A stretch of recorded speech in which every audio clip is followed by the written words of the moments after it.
He thought he was humiliating a maid until she dodged his claws and made the alpha of Blackridge hit the ground.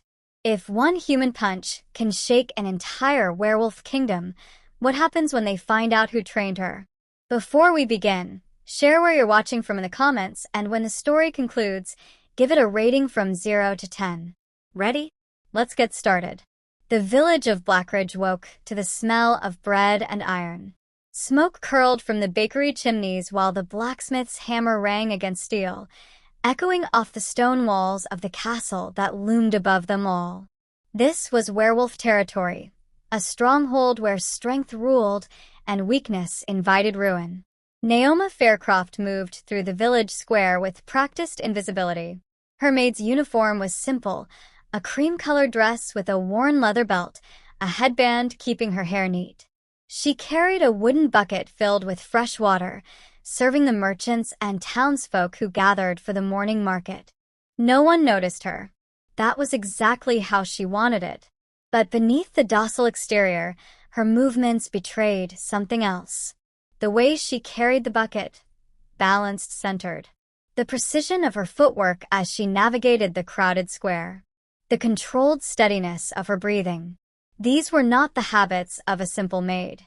They were the disciplines of a fighter who had learned survival in blood-soaked arenas, where hesitation meant death. She was the Iron Maiden once, champion of the underground fighting pits. Trained by her mother, a battlefield boxer who had died protecting her daughter's secret. Now Naoma was a ghost, and ghosts didn't draw attention. Until the moment everything shattered. The crowd parted like water before a storm. Alpha Boris Darkclaw strode into the square, flanked by armored soldiers. He wore chainmail beneath a leather tunic trimmed with red, his dark hair catching the morning sun. Confidence radiated from him like heat from a forge. He was a power incarnate, the ruler of Blackridge, and everyone knew it. Naoma kept her head down, moving to refill a merchant's cup. But fate had other plans. A child darted past her, chasing a runaway hen. Naoma pivoted to avoid him, and the bucket tipped, water splashing across the cobblestones and onto Boris's polished leather boots. The square fell silent. Every eye turned toward her. The merchants froze mid-transaction. The soldiers' hands moved to their sword hilts. Even the chickens seemed to stop clucking. Boris looked down at his boots, then slowly raised his gaze to Naoma. A smirk played at the corner of his mouth, the expression of a predator who had just found amusement. "Well," he said, his voice carrying across the square like thunder. "It seems the maid has forgotten her place." Naoma's jaw tightened. She met his eyes, a mistake most villagers would never make. "Kneel," Boris commanded, his tone mocking. "Apologize for your clumsiness. Beg forgiveness, and perhaps I'll let you keep your position." The crowd held its breath. This was how it always went. The alpha spoke, and people obeyed. But Naoma didn't kneel. Instead, she set down the bucket. Her hands came up slowly, deliberately, left foot sliding back, weight distributed, fists raised in a fighter's stance, so practiced it was instinctive. Gasps rippled through the crowd. A woman clutched her husband's arm. A merchant dropped his coin purse. Boris's smirk widened into something darker. "Did you just raise your fist to me? You want an apology?" Naoma's voice was steady, cold. "Come and take it." The alpha threw back his head and laughed, a sound without humor. When he looked at her again, his eyes gleamed with predatory interest. "Very well, little maid. I'll give you a choice." He gestured to the square around them. "Fight me here, before everyone, and learn humility the hard way. Or refuse, and I'll have you banished from Blackridge by sunset." Naoma didn't hesitate. "I accept." The crowd erupted in whispers, but Boris raised his hand for silence. He began removing his outer tunic, revealing the powerful frame beneath. Soldiers and villagers alike formed a ring around them, pressing close. Boris rolled his shoulders, still smiling. "This will be entertaining." Naoma said nothing. She simply adjusted her stance, her eyes calculating distance, angle, weakness. The Alpha of Blackridge had no idea what he'd just challenged. And the fight was about to begin. Boris circled her like a wolf toying with prey. His boots scraped against the cobblestones, each step deliberate, theatrical. The crowd pressed closer, their breath held in collective anticipation. This was entertainment for them, watching an arrogant maid learn her place beneath the Alpha's fists. But Naoma wasn't watching his swagger. She was studying his footwork, the slight drag of his left heel, the way his weight favored his right side. She tracked the rhythm of his breathing, measured the distance between them with the precision of someone who had survived fights where one miscalculation meant death. "Last chance to kneel," Boris said, grinning. "I'd hate to ruin that pretty face." Naoma's response was a straight jab that cut through the air like a blade. It connected with his jaw, clean, sharp, devastating. The crowd gasped. Boris's head snapped to the side, shock flickering across his features before rage ignited in his eyes. He touched his lip, saw blood on his fingers, and his smirk vanished. "You'll regret that." He lunged. But Naoma was already moving. She slipped inside his reach with a body feint, her fist driving into his ribs with brutal efficiency. Once. Twice. Her knuckles found the gaps in his defenses, like she'd mapped them in her sleep. Boris snarled, and the sound wasn't entirely human. His eyes flared wolf gold, pupils narrowing to slits. Claws lengthened from his fingertips, and the air around him shimmered with barely contained transformation. The villagers stumbled back, terror replacing their curiosity. Soldiers reached for weapons. This was no longer a lesson, it was becoming something dangerous. But Naoma didn't flinch. She pivoted on her back foot, dodging a clawed swipe that would have torn flesh from bone. Her counter was immediate, a hook to his temple that made him stumble. Boris roared, partially shifted now, his strength amplified. He came at her with raw power, claws slashing. She ducked, weaved.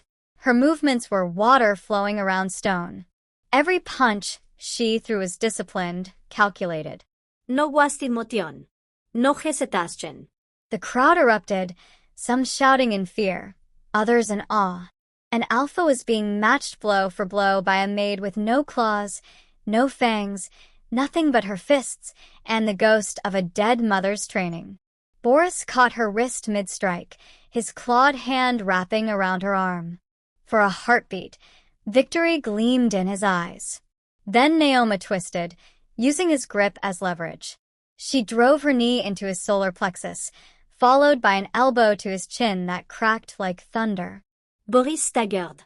His knee hit the cobblestones. The Alpha of Blackridge, kneeling before a maid.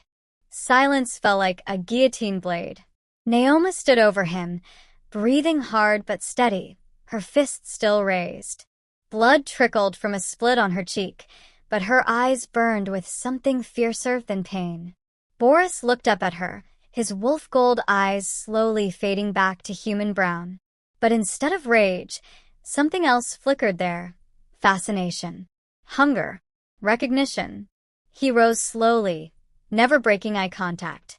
When he spoke, his voice was low, meant only for her. "Enough." The crowd murmured in confusion. Boris raised his hand, commanding silence. "Tomorrow," he said, loud enough for all to hear, "you will come to the castle. We're not finished." Then he turned to his soldiers. "Clear the square." As the crowd began to disperse, whispers spreading like wildfire, Boris walked away. But after a few steps, he paused and glanced back at Naoma, who was picking up her fallen bucket with trembling hands. His eyes narrowed, studying her as if seeing her for the first time. "Who are you, little wolfless girl?" He didn't wait for an answer. He simply walked away, leaving Naoma standing alone in the center of the square, a maid who had just shaken the foundations of Blackridge itself. The day after the fight, Naoma tried to vanish back into the rhythms of ordinary life. She scrubbed floors in the castle servants' quarters, hauled water from the well, and kept her head down. But invisibility was no longer hers to claim. The whispers followed her everywhere. Did you see her footwork? Like she was dancing. No maid moves like that. Where did she learn to fight? She made the alpha kneel. An alpha. Naoma ignored them all, her hands raw from scrubbing stone. But the memories came anyway, unbidden and sharp. She was 8 years old again, standing barefoot in a dirt floor barn while her mother wrapped cloth around her knuckles. Her mother, lean, scarred, beautiful, demonstrated the jab, the cross, the pivot. Boxing isn't about rage, Naoma. It's about survival. You hit clean, you hit hard, and you never let them see you afraid. The memories shifted. She was 16, standing in a torchlit pit surrounded by screaming strangers. Blood on her hands. Victory tasting like ash. They called her the Iron Maiden, the girl who never lost. Until the scandal, the fight she was ordered to throw, the refusal that cost her everything. Her mother's death. The midnight flight. The vow to never fight again. Until yesterday. A knock shattered her thoughts. A soldier stood in the doorway, his expression carefully neutral. The Alpha summons you. The castle's great hall was cold despite the roaring hearth. Boris sat on his throne, chin resting on his fist, watching her approach with unsettling intensity. His jaw still bore a faint bruise where her fist had landed. Naoma Faircroft, he said slowly, as if tasting her name. That's what they tell me are called. She said nothing. Where did you learn to fight like that? His tone was curious, almost playful. No village made moves with that precision. You're trained. Professionally. I scrub floors, Your Grace. Don't insult me with lies. He leaned forward. I've fought soldiers, mercenaries, assassins. You're something else entirely. Who trained you? Naoma met his gaze, stone-faced. No one worth remembering. Boris's eyes gleamed with fascination. He stood, descending from the dais, circling her the way he had in the square. But this time, there was no mockery, only obsession barely restrained.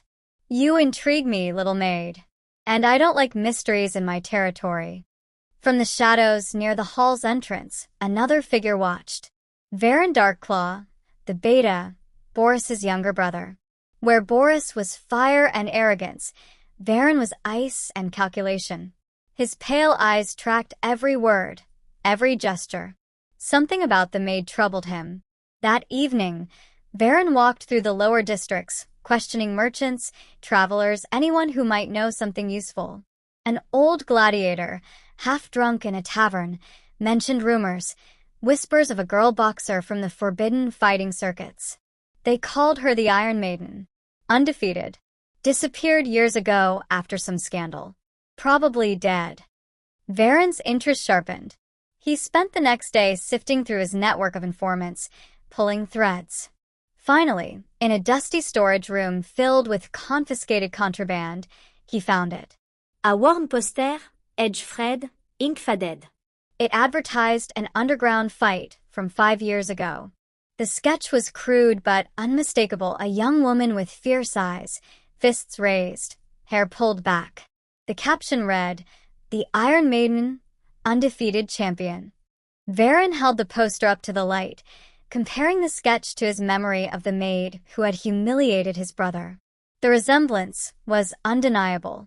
A slow smile spread across his face, cold, dangerous, full of possibility.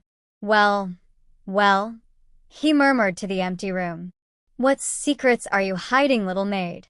Boris found her in the courtyard 3 days later, hauling water barrels for the kitchen staff.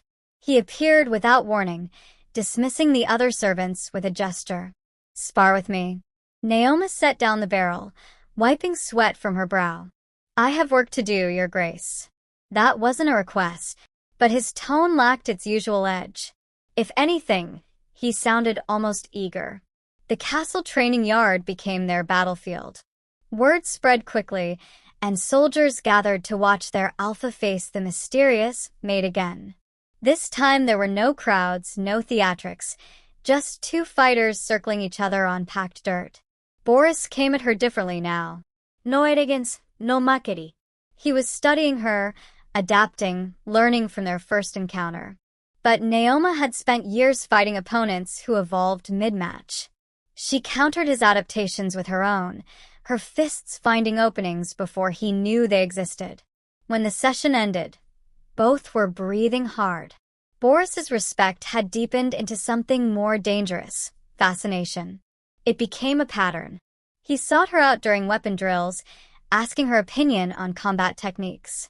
He appeared during her evening chores, asking questions that had nothing to do with fighting. Where did she come from? What did she think of Blackridge? Had she ever wanted more than a maid's life? Naoma deflected every personal question, but she couldn't avoid him entirely. And slowly, against her better judgment, she began to see beneath the arrogance. One evening, after a particularly brutal sparring match, Boris sat on the training yard steps, exhausted. For once, he looked almost human. "Do you know what it's like," he said quietly, "to have every eye on you, waiting for weakness? Every decision questioned. Every moment weighed against your father's legacy." He laughed bitterly. "They expect perfection. Strength without flaw. An alpha who never doubts, never fears." Naoma sat a careful distance away, saying nothing. "You're the only person who's ever looked at me without fear or worship," Boris continued. "Just challenge. Like I'm just another fighter." He glanced at her. It's refreshing. And terrifying. For the first time, Naoma saw him not as the arrogant ruler who had humiliated her in the square, but as someone trapped in a role too heavy to carry alone. The realization unsettled her more than any punch ever had. In the village, opinions divided sharply. Some whispered that Naoma had bewitched the alpha, that her defiance was unnatural. Others saw her as proof that strength could come from unexpected places. Merchants placed bets on how long before Boris tired of his new fascination. But in the shadows of the castle, Varen watched it all with growing concern. His brother's distraction was becoming a liability. Worse, the maid was becoming influential. Soldiers respected her, servants admired her, and Boris listened when she spoke. That could not continue. He found Naoma alone in the castle garden one evening, pruning herbs by lantern light. She sensed his approach before he spoke, a predator's awareness of another predator. "You fight well for a maid," Varen said smoothly, stepping from the shadows. His pale eyes reflected the lamplight like ice. "Almost as if you've done it professionally." Naoma kept her hands steady on the shears. "The alpha has been generous with his training." "Has he?" Varen moved closer, circling her the way Boris once had. But where Boris was fire, Varen was frost. "Tell me, Naoma Faircroft, is that even your real name?" Her pulse quickened, but her expression remained neutral. Varen pulled something from his coat, a folded, worn poster. He didn't open it, just held it between two fingers like a blade. "I've been researching you. The underground circuits. The forbidden fighting pits. The girl they called the Iron Maiden." The garden suddenly felt airless. "Stay away from the alpha," Varen whispered, his voice soft as poison. "Or I will reveal who you truly are. And when I do, the scandal won't just destroy you. It will destroy Boris's credibility for harboring a criminal fugitive." He tucked the poster back into his coat, his smile cold and precise. "Choose wisely, little fighter. Your past or your future." He disappeared into the darkness, leaving Naoma alone with the herbs and the terrible weight of his threat. Varen didn't waste time. Within 2 days, he had confirmation. A former pitmaster, dragged from retirement by gold and threats, identified the poster with trembling hands. "That's her. The Iron Maiden. She vanished after refusing to throw a match for some lord. Her mother died protecting her. We thought she was dead too." Varen dismissed the old man with a coin purse and a warning to stay silent. Armed with certainty, he approached Boris in the war room, his expression carefully concerned. "Brother, I must speak with you about the maid." Boris barely looked up from the maps spread before him. "Not interested." She's hiding something. Varen's voice was silk over steel. Her skills aren't from casual training. What if she's a spy? An assassin sent to get close to you? She's a maid who knows how to fight. That's not treason. But what do you truly know about her? Varen pressed. Where she comes from. Who trained her? What she wants. He let the questions hang like poison in the air. Boris's jaw tightened. Enough, Varen. But doubt had been planted. Varen saw it flicker in his brother's eyes before Boris turned away. That evening, Naoma was returning from the market when she heard voices echoing from the council chamber. The door stood slightly ajar. She shouldn't have stopped. Shouldn't have listened. But she recognized Varen's voice. Boris grows weak, he was saying. Distracted by a wolfless girl. The elders agree. Leadership requires focus, not infatuation. An older voice responded, cautious. Challenging an alpha is dangerous, Lord Varen. The blood laws are exactly what I'll invoke. Varen's tone turned sharp. I have grounds. And when the time comes, I'll remove any obstacles that might complicate the transition. Naoma's blood ran cold. She was the obstacle he meant. She backed away silently, her mind racing. She should leave Blackridge tonight. Disappear like she had before. This wasn't her fight. But even as she thought it, she remembered Boris on those training yard steps, exhausted and vulnerable, speaking of the weight he carried alone. Before she could decide, rapid footsteps echoed through the corridor. A mud-splattered messenger burst into the main hall, gasping for breath. My lords! The outskirts, something's happening in the woods. Boris emerged from the war room, Varen close behind. Speak clearly. The trees, your grace. Someone's carved symbols into them.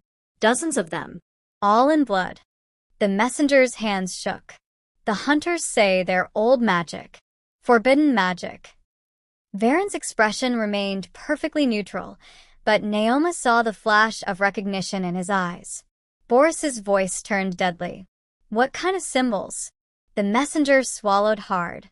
Blood forge markings, my lord. The words fell like thunder. Every werewolf knew those symbols. They marked rituals of binding, of power stolen and sealed through ancient, outlawed rites. Boris's gaze snapped to Varen.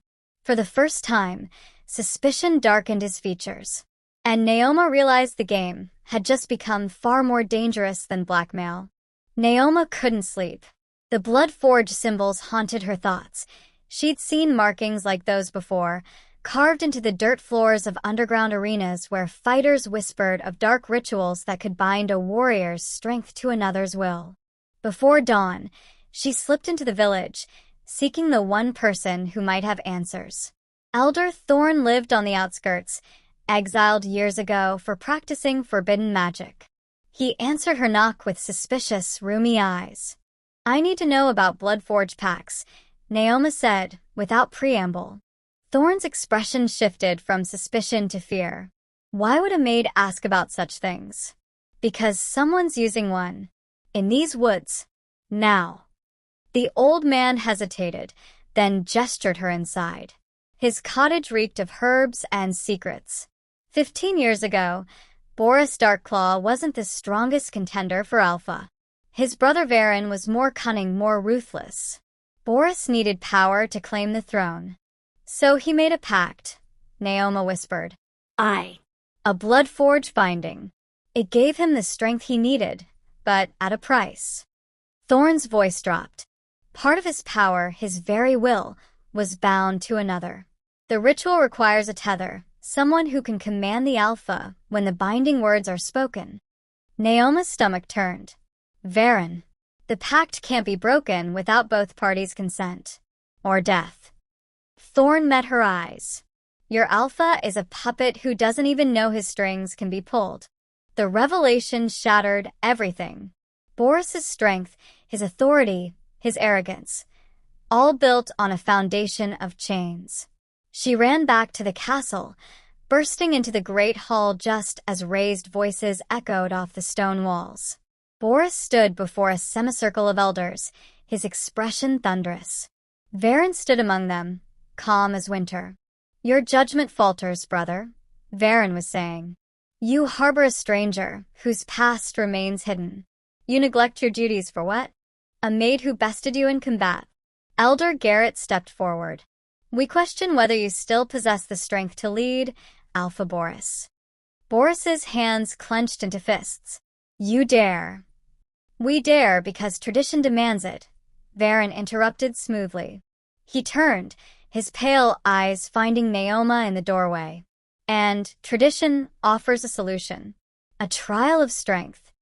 The room fell silent. Let the maid prove herself, Varen continued, his smile cold and precise.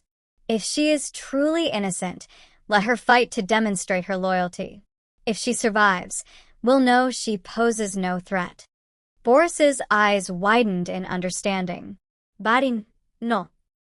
The elders have already voted. Varen's gaze never left Naoma. Tomorrow at sunset in the training yard. A trial of strength to determine whether Naoma Faircroft is enemy or ally. His smile widened, predatory and certain. She'll fight me. The training yard was packed by sunset. Torches ringed the perimeter, casting flickering shadows across the assembled werewolves. The air crackled with tension and anticipation. This wasn't entertainment. This was judgment. Naoma stood in the center, breathing steadily, her fists wrapped in cloth. Across from her, Varen removed his coat with deliberate slowness, his pale eyes glinting with malicious certainty. Boris stood at the edge of the circle, jaw clenched, so tight it looked ready to crack. This is madness, Varen. Call it off. The elders have spoken, brother. Varen's smile was razor-thin. Unless you wish to override tradition? Surely an alpha has that authority. Boris stepped forward and froze. His body went rigid, muscles straining against invisible chains.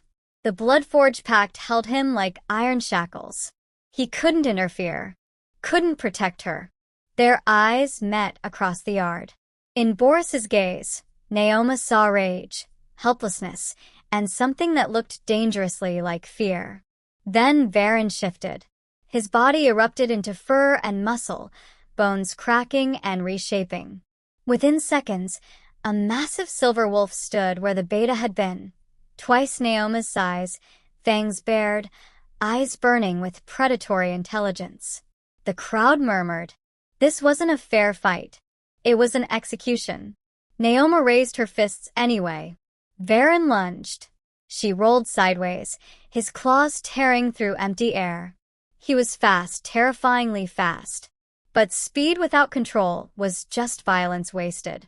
Her mother's voice echoed in her mind. A monster's strength is its weakness.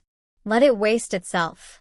Varen attacked again, reckless and confident. Naoma dodged, pivoted, used his momentum against him. Every movement was calculated survival. She couldn't match his strength, so she wouldn't try. Instead, she made him chase, made him commit, made him careless. When he overextended on a lunge, she struck a precise jab to his snout that snapped his head sideways. He yelped, shocked. The crowd gasped. Enraged now, Varen abandoned strategy entirely. He came at her with pure fury, claws slashing wildly. Naoma ducked beneath his strikes, her body moving on instinct honed through years of blood sport. She landed body blows when he exposed his ribs, targeted his legs to slow him down. Then she saw her opening. Varen reared up for a killing strike. Naoma stepped inside his reach and delivered an uppercut with every ounce of strength she possessed. The impact shattered Varen's jaw with a sickening crack. He collapsed, shifting back to human form as he hit the ground, blood streaming from his ruined face. Silence blanketed the yard. Naoma stood over him, chest heaving, fist still raised. Then Varen laughed, a wet, broken sound that chilled her blood. You think you've won? He gasped, blood bubbling between his teeth. Boris's power is mine. His throne is mine. His eyes locked on hers, triumphant despite his defeat. And now, so are you. Naoma found Boris in the war room hours later, staring at maps he wasn't seeing. The torches had burned low, casting his face in harsh shadows. He looked older somehow, as if the fight had aged him years in a single evening. You couldn't stop him, she said quietly, closing the door behind her. The pact wouldn't let you. Boris's hands clenched on the table edge. You know. I know everything. Her voice was steady, but anger simmered beneath it. How long were you going to hide this from me? From everyone. Forever, if I could. He turned to face her, and the raw vulnerability in his eyes was worse than any wound. I was 22 when my mother fell ill. The healers said she had weeks. Varen came to me with a solution, an ancient ritual that would grant me the strength to claim the Alpha title before she died. She could see me crowned before the end. And you didn't question the cost? I was desperate. Boris's voice cracked. I thought it was just a ceremony. Blood oaths between brothers. By the time I understood what I'd done, that part of my will, my very authority was bound to him. It was too late. The pact was sealed. Naoma shook her head slowly, feeling something precious crumble inside her. Everything I saw in you, your strength, your power, it was built on lies. It was built on love for my dying mother and stupidity for trusting my brother. Boris moved toward her, stopping just out of reach.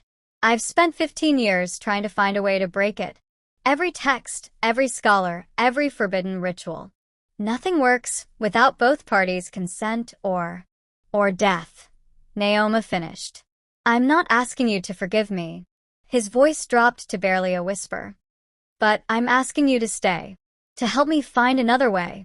I can't do this alone anymore. Naoma looked at him, this man who had challenged her in the square, who had sparred with her, who had shown her glimpses of vulnerability. Now she saw the full truth. He was a prisoner wearing a crown. I need time, she said finally, to think, to decide if I can stand beside someone whose throne is built on chains. She turned toward the door. Naoma. Don't. She didn't look back. Just don't. The door closed behind her with quiet finality. Morning brought chaos. Varen's chambers stood empty, his belongings gone. But worse, the castle library had been ransacked. Elder Thorn arrived at dawn, his face ashen. The sacred scrolls, he gasped to the assembled guards. The ones detailing Bloodforge rituals. They're missing. Boris's expression turned to stone. What could he do with them? Thorn's hands trembled. Strengthen the pact. Make it permanent. Bind you so completely that even death won't break it. In the silence that followed, everyone understood. Varen hadn't lost. He'd only just begun. Naoma spent the night in the servants' quarters, but sleep never came. She stared at the ceiling, her mother's voice echoing through memory. Running is survival. Fighting is a choice. Know what you're doing and why. She'd run before. After her mother's death, after the scandal. She'd hidden herself behind a maid's uniform and called it survival. But hiding wasn't living, it was just dying slowly. Boris had lied, yes. But he'd also been trapped by a choice made in desperation and love. She understood that kind of desperation. She'd lived it. Walking away now wouldn't be wise. It would be cowardice wearing wisdom's mask. At dawn, she found Boris in the courtyard, preparing to ride out after Varen. He looked exhausted, defeated, a king carrying a crown too heavy to bear. If you want to break the pact, Naoma said, her voice cutting through the morning mist, I'll fight beside you. Boris turned, surprise flickering across his features. But not as your subject, she continued, stepping closer. Not as a maid you can dismiss or command. As your equal, your partner in this fight. For a long moment, Boris simply stared at her. Then, slowly, he knelt, not in defeat this time, but in acceptance, in respect. As equals, he said quietly. I swear it. Naoma extended her hand. He took it, And when he stood, something fundamental had shifted between them. No longer Alpha and Maid. Warriors facing the same enemy. "Then let's hunt your brother," Naoma said, her voice steel-wrapped in silk. "And take back what's yours." Together, they turned toward Blackridge Forest, where Varen's trail disappeared into shadow. Somewhere in those woods, a Bloodforge ritual awaited completion. Somewhere ahead lay answers, danger, and the fight that would define them both. Naoma stepped forward, no longer the Iron Maiden of the pits, no longer the invisible maid of the castle. Just Naoma Faircroft, and that was enough. Some legends are born in the pits. Others are forged in moonlight. Did you enjoy this story? Let me know what you think in the comments below, and don't forget to subscribe so you won't miss the next one.